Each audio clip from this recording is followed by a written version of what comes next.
ஓம் சாந்தி 4/2/2024 அவ்யக்த பாப்தாதா ரிவைஸ் 31/1/1998. இந்த முரளினுடைய ஹெட்லைனில் பாபா புரிய வைக்கிறாரு. பாஸ்வித்தானர் ஆவதற்கு ஒவ்வொரு பொக்கிஷத்தின் கணக்கையும் சோதித்து சேமியுங்கள். பாஸ்வித்தானர் ஆவதற்கு ஒவ்வொரு பொக்கிஷத்தினுடைய கணக்கையும் சோதித்து சேமிப்பு செய்யுங்கள். இன்று பாப்தாதா ஒவ்வொரு சிறிய பெரிய உள்நாட்டு வெளிநாட்டு குழந்தைகளின் பாக்கியத்தை பார்த்து மகிழ்ச்சி அடைகிறார். அப்படிப்பட்ட பாக்கியம் முழு கல்பத்திலும் பிராமண ஆத்மாக்களை தவிர வேறு யாருக்குமே கிடைக்க முடியாது. தேவர்களும் பிராமண வாழ்க்கையை உயர்ந்ததாக ஏற்றுக்கொள்கிறார்கள். நமது பாக்கியம் பிறந்ததிலிருந்து எவ்வளவு உயர்வாக இருக்கிறது என்பதை ஒவ்வொருவரும் உங்கள் வாழ்க்கையை ஆரம்பத்திலிருந்து பாருங்கள். வாழ்வில் பிறந்தவுடன் தாய் தந்தையினுடைய பராமரிப்பின் பாக்கியம் கிடைக்கிறது. அதற்கு பிறகு படிப்பின் பாக்கியம் கிடைக்கிறது. அதற்கு அடுத்ததாக குரு மூலமாக வழி அல்லது வரதானம் கிடைக்கிறது. குழந்தைகளாகி உங்களுக்கு பாலனை, படிப்பு மற்றும் ஸ்ரீமத்து வரதானத்தை கொடுப்பவர் யார்? பரமாத்மா மூலமாக இந்த மூன்றும் பிராப்தியாகின்றன. பாலனையை பாருங்கள். பரமாத்மா பாலனை எத்தனை குறைவான கோடியில் சிலருக்கு கிடைக்கிறது. பரமாத்மா ஆசிரியரின் படிப்பு உங்களை தவிர வேறு யாருக்குமே கிடைப்பதில்லை. சத்குரு மூலமாக ஸ்ரீமத்து வரதானம் உங்களுக்கு கிடைக்கிறது. அதனால் உங்கள் பாக்கியத்தை நல்ல விதமாக அறிந்துள்ளீர்களா? பாக்கியத்தை நினைவில் வைத்து ஊஞ்சலில் ஆடிக்கொண்டே இருக்கிறீர்கள். ஆஹா, எனது பாக்கியம் என்று பாடலை பாடிக்கொண்டே இருக்கிறீர்கள். அமிர்த வேளை எப்போது எழுகிறீர்களோ அப்போது பரமாத்மா அன்பில் மூழ்கி எழுகிறீர்கள். பரமாத்மா அன்புதான் உங்களை எழுப்புகிறது. தினசரி செயல்களின் ஆரம்பமாக பரமாத்மாவினுடைய அன்பு கிடைக்கிறது. அன்பில்லை என்றால் உங்களால் எழ முடியாது. அன்பே உங்களுடைய நேரத்தினுடைய அலாரமாக இருக்கிறது. அன்பின் மணியோசை உங்களை எழுப்புகிறது. அந்த அன்பினுடைய மணியோசை தான் உங்களை எழுப்புகிறது. முழு நாளிலும் பரமாத்மா கூடவே இருந்து உங்களுக்கு பாடத்தை கற்பிக்க வருவது எவ்வளவு பெரிய பாக்கியம்! பகவான் தினந்தோறும் தனது தாமத்தை விட்டுவிட்டு பாடம் கற்பிக்க வருகிறார் என எப்போதாவது கேள்விப்பட்டிருக்கிறீர்களா? ஆத்மாக்கள் எவ்வளவுதான் தொலைவில் இருந்து வந்தாலும் பரந்தாமத்தை விட தூரமாக எந்த தேசமும் இருப்பதில்லை. ஏதாவது தேசம் இருக்கிறதா? அமெரிக்கா, ஆப்பிரிக்கா தூரமாக இருக்கிறதா? பரந்தாமம் மிக உயர்ந்த தாமம். மிக உயர்ந்த தாமத்திலிருந்து மிகவும் உயர்ந்த பகவான் மிகவும் உயர்ந்த குழந்தைகளுக்கு கற்பிக்க வருகிறார். இப்படிப்பட்ட உங்களுடைய பாக்கியத்தை நீங்கள் அனுபவம் செய்கிறீர்களா? சத்குருவின் உருவில் ஒவ்வொரு காரியத்தை செய்வதற்கும் ஸ்ரீமத்தை கொடுப்பதோடு அவர் துணையாகவும் இருக்கிறார். வெறும் அறிவுரை மட்டும் சொல்வதில்லை, துணையாகவும் இருக்கிறார். நீங்கள் எத்தகைய ஒரு பாடலை பாடுகிறீர்கள்? என் கூடவே இருக்கிறாரா அல்லது தூரம் இருக்கிறாரா? கூடவே இருக்கிறார் தானே. நீங்கள் கேட்டாலும் பரமாத்மா டீச்சர் சொல்வதை கேட்கிறீர்கள். சாப்பிட்டாலும் பாப்தாதாவோடு சாப்பிடுகிறீர்கள். தனியாக சாப்பிட்டால் அது உங்கள் தவறு. என்னோடு சேர்ந்து சாப்பிடுங்கள் என்று தந்தை சொல்கிறார். கூடவே இருப்பேன், கூடவே சாப்பிடுவேன், கூடவே குடிப்பேன், கூடவே தூங்குகிறேன் மற்றும் கூடவே செல்வேன். இப்படி சொல்வது குழந்தைகளாகி உங்களுடைய வாக்குறுதியாகவும் இருக்கிறது. தனியாக உறங்குவதும் கிடையாது. தனியாக தூங்கினால் கெட்ட கனவு வருகிறது அல்லது கெட்ட எண்ணங்கள் கனவிலும் வருகின்றன. ஆனால் தந்தைக்கு அவ்வளவு அன்பு இருக்கிறது. அதனால்தான் குழந்தைகளே, என்னோடு உறங்குங்கள், தனியாக உறங்காதீர்கள் என்று எப்போதும் சொல்கிறார். அதனால் எழுந்தாலும் கூடவே இருக்கிறீர்கள், உறங்கினாலும் கூடவே இருக்கிறீர்கள், சாப்பிட்டாலும் கூடவே இருக்கிறீர்கள், நடந்தாலும் கூடவே இருக்கிறீர்கள். ஒருவேளை நீங்கள் ஆஃபீஸிற்கு சென்றாலும், அலுவலகத்திற்கு சென்றாலும், தொழில் செய்தாலும், தொழிலுக்கு நீங்கள் ட்ரஸ்டியாக இருக்கிறீர்கள். ஆனால் தந்தை எஜமானராக இருக்கிறார். அலுவலகத்திற்கு சென்றால் நமது டைரக்டர், பாஸ், பாப்தாதா என்பது உங்களுக்கு தெரியும். நீங்கள் நிமித்தமாக இருக்கிறீர்கள். அவரது டைரக்ஷன் படி காரியத்தை செய்கிறீர்கள். எப்போதாவது சோர்ந்து போனால் தந்தை நண்பராகி மகிழ்ச்சியடைய வைக்கிறார், நண்பராகவும் ஆகிறார். சில நேரம் அன்பில் அழுகிறீர்கள், கண்ணீர் வருகிறது. அப்போது அதை துடைக்கவும் தந்தை வருகிறார். உங்கள் கண்ணீர் உள்ளத்தின் டப்பியில் முத்தை போன்று சேர்ந்து விடுகிறது. சில நேரம் குறும்பாக கோபமும் கொள்கிறீர்கள். மிக இனிமையாக பிணக்கும் செய்கிறீர்கள். இருந்தும் தந்தை கோபத்தில் இருப்பவரையும் சமாதானப்படுத்த வருகிறார். குழந்தையே, பரவாயில்லை, முன்னேறி செல் என்று சொல்கிறார். என்ன நடந்ததோ முடிந்தது, மறந்துவிடு, முடிந்ததை முடித்துவிடு என சமாதானப்படுத்துகிறார். அதனால் ஒவ்வொரு தினசரி நடவடிக்கைகளிலும் யாரோடு இருக்கிறீர்கள்? பாப்தாதாவோடு இருக்கிறீர்கள். பாப்தாதாவிற்கு சில நேரம் குழந்தைகளின் விஷயங்கள் பார்க்கும் பொழுது சிரிப்பும் வருகிறது. பாபா, நீங்கள் மறந்து விடுகிறீர்கள் என்று சொல்கிறீர்கள். ஒரு பக்கம் கம்பைன்ட் என்று சொல்கிறீர்கள். கம்பைண்டாக இருப்பவர் எப்போதாவது மறப்பாரா என்ன? எப்போது கூடவே இருப்பாரோ அப்படி உடன் இருப்பவர் மறக்க முடியுமா என்ன? அப்போது சபாஸ் என்று தந்தை சொல்கிறார். குழந்தைகளிடம் அவ்வளவு சக்தி இருக்கிறது. அதனால் கம்பைண்டாக இருப்பவரையும் பிரித்து விடுகிறார்கள். இணைந்தே இருக்கிறீர்கள். மாயா கம்பைண்டாக இருப்பவரையும் கொஞ்சம் பிரித்து விடுகிறது. பாப்தாதா குழந்தைகளின் விளையாட்டை பார்த்து, குழந்தைகளே, உங்கள் பாக்கியத்தை சதா நினைவில் வையுங்கள் என்று சொல்கிறார். என்ன நடக்கிறது? எனது பாக்கியம் மிகவும் உயர்ந்தது என்று யோசிக்கிறீர்கள். ஆனால் யோசனை சொரூபமாக மாறுகிறீர்கள், நினைவு சொரூபமாக மாறுவதில்லை. நான் இப்படி இருக்கிறேன், நான் இப்படி இருக்கிறேன், நான் இப்படி இருக்கிறேன் என மிக நன்றாக யோசிக்கிறீர்கள். மிக நன்றாக சொல்லவும் செய்கிறீர்கள். ஆனால் எதை யோசிக்கிறீர்களோ, எதை சொல்கிறீர்களோ அதன் சொரூபமாக மாறுங்கள். சொரூபமாக மாறுவதில் குறை ஏற்படுகிறது. ஒவ்வொரு விஷயத்திலும் சொரூபமாக மாறுங்கள். எதை யோசிக்கிறீர்களோ அந்த சொரூபத்தையும் அனுபவம் செய்யுங்கள்.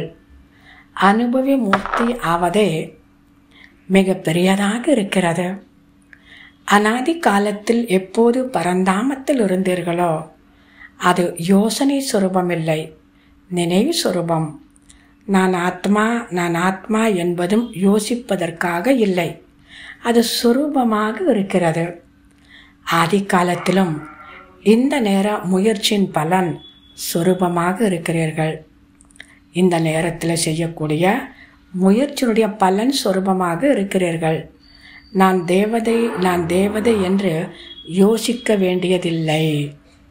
அதனால் எப்போது அநாதி காலத்தில் ஆதி காலத்தில் சொரூபம் இருக்கிறதோ அப்படி இப்போதும் கடைசியில் சொரூபமாக மாறுங்கள். சொரூபமாக மாறினால் குணங்களும் சக்திகளும் தானாகவே எமர்ஜ் ஆகும். எப்படி எந்த ஒரு தொழிலை செய்பவரும் எப்போது தனது ஆசனத்தில் செட் ஆவாரோ அப்போது செட் ஆகும்போதே அந்த தொழிலின் குணமும் செயலும் தாமாகவே எமர்ஜ் ஆகிறது. அப்படி நீங்கள் சதா சொரூபத்தில் ஆசனத்தில் செட்டாகி இருந்தால் ஒவ்வொரு குணமும் ஒவ்வொரு சக்தியும் ஒவ்வொரு விதமான போதையும் தானாகவே எமர்ஜ் ஆகும். முயற்சி செய்ய வேண்டியது இருக்காது. இதைத்தான் பிராமணர்களின் இயல்பான குணம் என்று சொல்லப்படுகிறது. இதில் மற்ற அநேக ஜென்மங்களின் இயல்புகள் முடிந்துவிடுகின்றன. பிராமண வாழ்க்கையின் இயல்பான குணமே குணஸ்வரூபம், அனைத்து சக்திகளின் சொரூபம். மற்றபடி எந்த பழைய குணங்கள் இருந்தாலும் அவை பிராமண வாழ்க்கையின் இயல்பான குணம் கிடையாது. எனது இயல்பு அப்படி என்று சொல்கிறீர்கள். ஆனால் எனது இயல்பு என்று யார் சொல்கிறார்? பிராமணரா அல்லது சத்திரியரா அல்லது பழைய ஜென்மத்துடைய நினைவு சொரூபாத்மா சொல்கிறதா? பிராமணர்களின் இயல்பு எது? எது பிரம்மா பாபாவினுடைய இயல்போ சுபாவமோ அதுவே பிராமணர்களுடைய சுபாவம். அதனால் எந்த நேரம் எனது சுபாவம், எனது சமஸ்காரம், எனது பழக்க வழக்கம் என்று சொல்கிறீர்களோ, இதுதான் என்னுடைய பழக்கம் என்று சொல்கிறீர்களோ, அப்போது பிராமண வாழ்வில் எனது இயல்பு, எனது சுபாவம் என்ற வார்த்தை இருக்க முடியுமா? ஒருவேளை இப்போது வரை அகற்றிக்கொண்டே இருக்கிறீர்கள். கடந்த கால இயல்பு வெளிப்படுகிறது என்றால் அந்த நேரம் நான் பிராமணன் இல்லை, சத்திரியனாக இருக்கிறேன், அதை வெளியேற்றுவதற்கு யுத்தம் செய்து கொண்டிருக்கிறேன் என்பதை புரிந்து கொள்ள வேண்டும். அதனால் சில நேரம் பிராமணராகவும் சில நேரம் சத்திரியராகவும் ஆகிறேனா? என்ன சொல்கிறீர்கள்? சத்திரிய குமாரா அல்லது பிரம்ம குமாரா? யாராக இருக்கிறீர்கள்? சத்திரிய குமாரா என்ன? பிரம்மகுமார், பிரம்ம குமாரிகள், வேறு எந்த பெயரும் இல்லை. பிரம்மகுமார், பிரம்ம குமாரிகள், வேறு எந்த பெயரும் இல்லை. சத்திரியகுமார் இங்கே வா என்று யாராவது அழைக்கிறார்களா என்ன? அப்படி சொல்கிறீர்களா? அல்லது நான் பிரம்மகுமார் இல்லை, நான் சத்திரியகுமார் என்று தன்னை சொல்கிறீர்களா? அதனால் பிராமணர் என்றால் எது பிரம்மா பாபாவின் இயல்போ அதுவே பிராமணர்களின் இயல்பாகும். இப்போது இந்த வார்த்தையை ஒருபோதும் சொல்லாதீர்கள், தவறியும் சொல்லாதீர்கள். என்ன செய்வது, எனது இயல்பு என்று யோசிக்காதீர்கள். இது சாக்கு போக்கு. இப்படி சொல்வதே தன்னை விடுவித்துக் கொள்வதற்கான சாக்கு போக்காகும். புதிய பிறவி ஏற்பட்டிருக்கிறது. புதிய பிறவியில் புது இயல்பு, பழைய சுபாவம், அதாவது அனைத்தும் புதுசாக இருக்கணும். இந்த நேரத்தில் பழமையான இயல்பு, பழைய சுபாவம் எங்கிருந்து எமர்ஜ் ஆகிறது? அதனால் முழுமையாக சாகவில்லை. கொஞ்சம் உயிர் இருந்து கொஞ்சம் செத்திருக்கிறதா என்ன? பிராமண வாழ்க்கை என்றால் எது பிரம்மா பாபாவின் ஒவ்வொரு அடியாக இருந்ததோ அது பிராமணர்களின் அடியாக இருக்க வேண்டும். தாதா பாக்கியத்தை பார்த்து கொண்டிருக்கிறார். பாக்கியம் இவ்வளவு உயர்வாக இருக்கிறது. அந்த பாக்கியத்திற்கு முன்பாக இந்த சொல் நன்றாக இல்லை. இந்த முறை முக்தி வருடத்தை கொண்டாடுகிறீர்கள் தானே? அல்லது இது முக்தி வருடம் என்று வகுப்பு நடத்துகிறீர்களா? அதனால் இது முக்தி வருடமா அல்லது 99 வர வேண்டுமா? 98வது வருடம் முக்தி வருடமா? இந்த வருடமே முக்தி வருடம் என்று யார் நினைக்கிறீர்களோ அவர்கள் கைகளை உயர்த்துங்கள், கைகளை அசையுங்கள். பாருங்கள், கைகளை அசைப்பது மிகவும் எளிதானது. என்ன நடக்கிறது? வாயு மண்டலத்தில் அமர்ந்திருக்கிறீர்கள். குஷியில் ஆடிக்கொண்டிருக்கிறீர்கள், அதனால் கைகளை அசைக்கிறீர்கள். ஆனால் உள்ளத்திலிருந்து கைகளை அசையுங்கள். உறுதிமொழி கொடுங்கள். என்ன போனாலும் முக்தி வருடத்தின் உறுதிமொழி என்பது போகக்கூடாது. அப்படி உறுதியான உறுதிமொழி கொடுத்துள்ளீர்களா? பாருங்கள், கவனமாக கையை உயர்த்துங்கள். இந்த டிவியில் வந்தாலும் வராவிட்டாலும் பாப் தாதாவிடம் உங்களுடைய சித்திரம் வந்துவிடுகிறது. அதனால் இப்படிப்பட்ட பலவீன சொற்களிலிருந்து முக்தி அடையுங்கள். சொல் அப்படி இனிமையாக இருக்க வேண்டும். தந்தைக்கு சமமாக இருக்க வேண்டும். சதா ஒவ்வொரு ஆத்மா வேதம் சுப பாவனை வைக்கும் சொல்லாக இருக்க வேண்டும். அதைத்தான் யுக்தி நிறைந்த வார்த்தை என்று சொல்கிறார்கள். போக வர சாதாரண சொற்களையும் பேசக்கூடாது. யாராவது திடீரென வந்தால் இது சொல்லா அல்லது முத்தா என அனுபவம் செய்ய வேண்டும். சுப பாவனையின் சொல் வைரத்திற்கும், அதாவது வைரத்திற்கும் முத்திற்கும் சமமாக இருக்கிறது.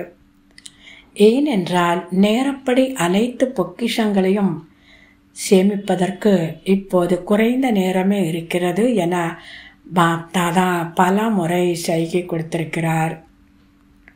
ஒருவேளை இந்த நேரத்தில் நேரத்தின் பொக்கிஷத்தை, எண்ணத்தின் பொக்கிஷத்தை, சொல்லின் பொக்கிஷத்தை, ஞான செல்வத்தின் பொக்கிஷத்தை, யோக சக்தியின் பொக்கிஷத்தை, தெய்வீக வாழ்வின் அனைத்து குணங்களின் பொக்கிஷத்தை சேமிக்கவில்லை என்றால் பின்னர் அப்படி சேமிப்பு செய்வதற்கான நேரம் கிடைப்பது எளிதாக இருக்காது. நாள் முழுவதும் தனது இந்த ஒவ்வொரு பொக்கிஷத்தின் கணக்கையும் சோதனை செய்யுங்கள். இவ்வளவு சேமிப்பாக இருக்கிறது என எப்படி ஸ்தூல செல்வத்தின் கணக்கை சோதனை செய்கிறீர்களோ அப்படி ஒவ்வொரு பொக்கிஷத்தின் கணக்கிலும் சேமியுங்கள். சோதனை செய்யுங்கள். எல்லா பொக்கிஷங்களும் தேவை. ஒருவேளை பாஸ்ரித்தாளராக விரும்பினால் ஒவ்வொரு பொக்கிஷத்தின் சேமிப்பு கணக்கிலும் அவ்வளவு நிறைவாக இருக்க வேண்டும். அதனால் 21 பிறவிகள் சேமித்திருக்கும் கணக்கிலிருந்து பலனை அனுபவிக்க முடிய வேண்டும். இப்போது நேரத்தின் டூலெட் மணி இன்னும் அடிக்கவில்லை. எனினும் அடிக்கப் போகிறது. நாளையும் தேதியையும் சொல்வதற்கில்லை. டூலேட் என்பது திடீரென அவுட் ஆகும். அப்போது என்ன செய்வீர்கள்? டூலேட் என்பது திடீரென்று அவுட் ஆகும், வெளிவரும். அப்போது என்ன செய்வீர்கள்?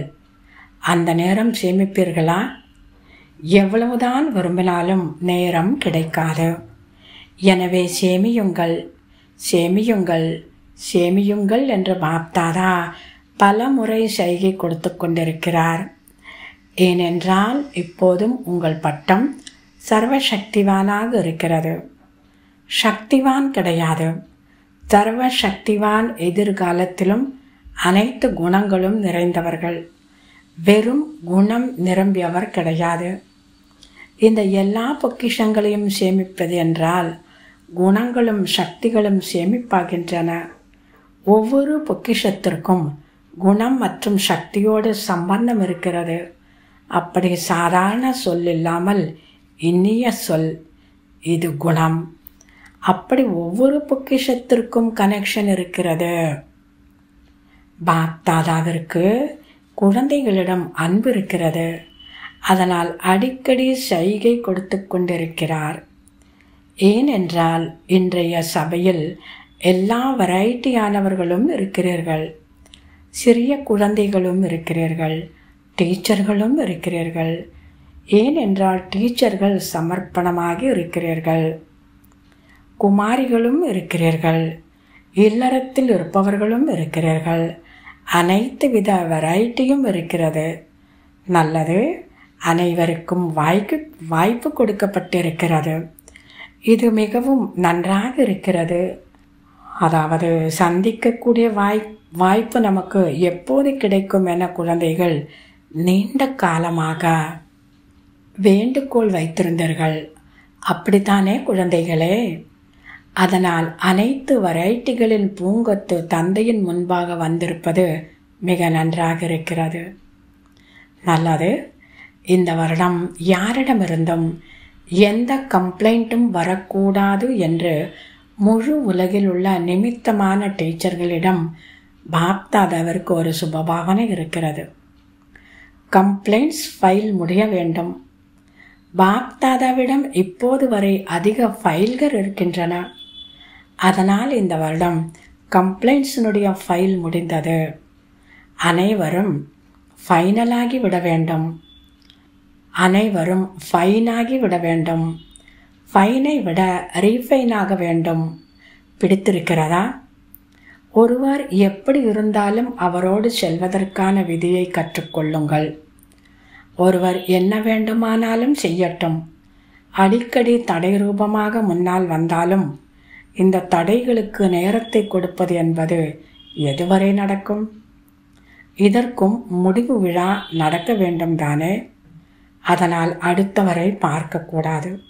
இவர் இப்படி செய்கிறார், நான் என்ன செய்ய வேண்டும்? ஒருவேளை அவர் மலையாக இருந்தால் நான் ஒதுங்கி செல்ல வேண்டும். மலையை விலக்கக்கூடாது. இவர் மாறினால் நான் மாறுவேன் என்பது மலையை விலக்கினால் நான் முன்னேறுவேன் என்பதாகும். அப்போது மலையும் விலகாது, நீங்களும் லட்சியத்தை எட்ட முடியாது.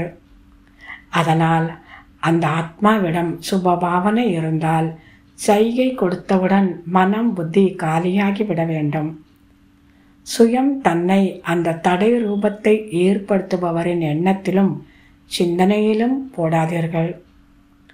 எப்போது நம்பர்வாராக இருக்கிறதோ அப்போது மனநிலையும் நம்பர்வாராகவே ஆக வேண்டும். எனினும் நாம் நம்பர் 1 ஆக வேண்டும். அப்படி தடை அல்லது வீண் எண்ணங்களை ஓடவிடும் ஆத்மாவை குறித்து சுயத்தில் மாற்றத்தை கொண்டு வந்து அவர் மீது சுபபாவனை வைத்து கொண்டே செல்லுங்கள். கொஞ்சம் நேரம் பிடிக்கும், கொஞ்சம் உழைக்க வேண்டியதாக இருக்கும். எனினும் ஒரு நாள் யார் சுய மாற்றம் செய்வாரோ அவர் கழுத்தில் வெற்றி மாலை விழும். சுப பாவனையோடு அவரை மாற்ற முடிந்தால் மாற்றுங்கள், இல்லை என்றால் சைகை கொடுங்கள். உங்கள் பொறுப்பை முடித்து விடுங்கள். மேலும் சுயத்தை மாற்றி முன்னால் பறந்து செல்லுங்கள். இந்த தடை ரூபமும் தங்கத்தால் ஆன பற்றின் நூலாக இருக்கிறது. இதுவும் பறக்க விடாது. இது மிக நுண்ணியமாக இருக்கிறது. சத்திய திரையின் நூலாக இருக்கிறது. இது உண்மையான விஷயம்தானே? இப்படி நடக்கிறது தானே என்று யோசிப்பீர்கள். இப்படி நடக்கக்கூடாது தானே? எனினும் எதுவரை பார்த்து கொண்டே எதுவரை நிறுத்து கொண்டே இருப்பீர்கள்? இப்போது தன்னை நுண்ணிய நூல்களிலிருந்து விடுவியுங்கள். முக்தி வருடத்தை கொண்டாடுங்கள். அதனால் குழந்தைகளுக்கு என்ன ஆசை இருந்தாலும், ஊக்கம் இருந்தாலும், உற்சாகம் இருந்தாலும் அவற்றின் அனைத்து விழாக்களையும் கொண்டாடி பாப்தாதா பூர்த்தி செய்து கொண்டிருக்கிறார். அதனால் இந்த வருடத்தின் கடைசி விழா முக்தி வருடத்தின் விழாவாக இருக்க வேண்டும். விழாக்களில் தாதிகளுக்கு பரிசும் கொடுக்கிறீர்கள். அப்படி பாப்தாதாவிற்கு இந்த முக்தி வருடத்தின் விழாவில் தனது சம்பூர்ணத்தின் பரிசை கொடுக்க வேண்டும். நல்லது. நாலாபுறங்களிலும் உள்ள பரமாத்மா பாலனை படிப்பு மற்றும் ஸ்ரீமத்தின் பாக்கியத்திற்கு அதிகாரிகளான விசேஷ ஆத்மாக்களுக்கு சதா யோசிப்பது மற்றும் சொரூபமாவது இரண்டையும் சமமாக ஆக்கக்கூடிய பாப் சமான ஆத்மாக்களுக்கு சதா பரமாத்மா வில் பவர் மூலமாக சேவையிலும் எளிதில் வெற்றி பெறும் நிமித்த சேவாதாரி குழந்தைகளுக்கு சதா தந்தையோடு இணைந்த சொரூபத்தை அனுபவம் செய்பவர்களுக்கு சதா துணையை பராமரிக்கும் துணையான குழந்தைகளுக்கு பாப் தாதாவின் அன்பு நினைவுகள் மற்றும் நமஸ்தே. இன்றைய அழகான முரளியின் மூலமாக நிறைய விஷயங்கள் பாபா குழந்தைகளுக்கு கொடுத்துட்டாரு. இன்றைய வரதானத்தை பார்க்கலாம்.